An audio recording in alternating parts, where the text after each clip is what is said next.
ఇది double engine snake అంటుంటారు దీన్ని. దీనికి 2 హెడ్స్ ఉంటాయి అనుకుంటారు, కానీ దీని హెడ్ ఒకటి బెండ్. ఇది హెడ్, ఇది టైల్, బోత్ 2 ఒకలా కనిపిస్తాయి. డబుల్ ఇంజిన్ స్నేక్ అంటారు దీన్నే. కొంతమంది పూజారులు ఇది ఉంటే ఇంట్లో ఉంటే మంచిదని చెప్పి దీంతో వ్యాపారాలు చేయడం అది చేస్తుంటారు. బట్ 100% ఎఫెన్స్ అది. పోలీసులు పట్టుకుంటే శిక్షార్హులు. ఇది ఇటువంటి పాములు పట్టుకొని అమ్మడం అది చేస్తే చాలా ఎఫెన్స్ అవుతుంది. ఇది అందరూ కూడా చూడండి 2 ఒకలా కనిపిస్తాయి. వైపర్ అనుకుంటారు దీన్ని, బట్ వైపర్ కాదు, ఇది పైథాన్ కూడా కాదు, ఇది శాండ్ బావ్.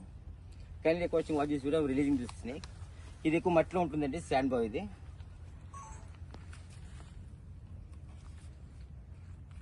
అది అలాంటి మీరు వాచ్ చెప్పేస్తారు. వాచ్ వేరే ముందుకు వచ్చాను, చూస్తూ ముందుకు వచ్చాను. దగ్గర నుంచి తీయండి, దగ్గర పెట్టండి.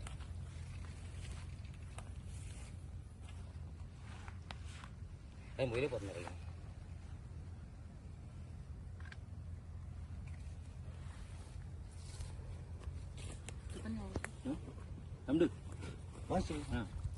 రకం కిరణ్ కుమార్ నా చిన్ననాటి నుంచి మంచి మిత్రుడు.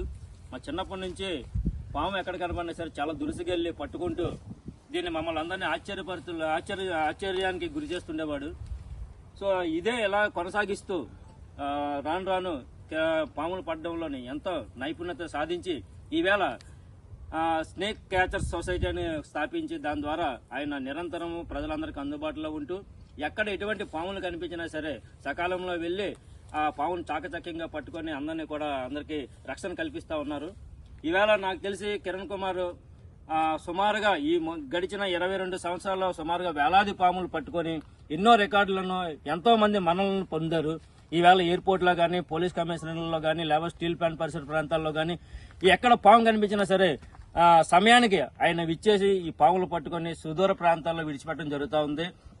అలాగే ఈ కిరణ్ కుమార్ గారు ఇలాగా ఎంతో మందిని యువకులకి తర్ఫీదిచ్చి ఈవేళ రాష్ట్రం మొత్తం మీద ప్రతి జిల్లాలో కూడా తన యొక్క శిష్యులని ఈవేళ పాములు పట్టేందుకు గానీ లేకపోతే ఎక్కడైనా ఆపదలో వెంటనే రెస్క్యూ టీంలు ఏర్పాటు చేసి తన యొక్క సేవలను కొనసాగిస్తా ఉన్నారు. కానీ ఇటువంటి కిరణ్ కుమార్ కి ప్రభుత్వం నుంచి గుర్తింపు రాలేదని నేను అనుకుంటా ఉన్నాను. ఎందుకంటే ప్రభుత్వం తరపు నుంచి ఆయన ఎన్నో రకాలటువంటి ఆయన అవార్డులను అందుకున్నా సరే ప్రభుత్వం నుంచి గుర్తింపు అనేది ఎవరికైనా ఏ మనిషికైనా సరే అవసరం. ఈవేళ కిరణ్ కుమార్ తన యొక్క సేవలకు గుర్తింపుగా రాష్ట్ర ప్రభుత్వం నుంచి ఉన్నతమైనటువంటి అవార్డును అందించాలని నేను మనస్ఫూర్తిగా కోరుకుంటా ఉన్నాను. ఇలాంటి అవార్డులు ఇస్తేనే ఎంతో మంది ఇలాంటి విషయాల్లో ముందుకు వచ్చి ఇంకా ప్రజలకు సేవ చేసే అవకాశం ఉందని మీకు తెలియజేస్తా ఉన్నాను. థ్యాంక్ యూ అండి.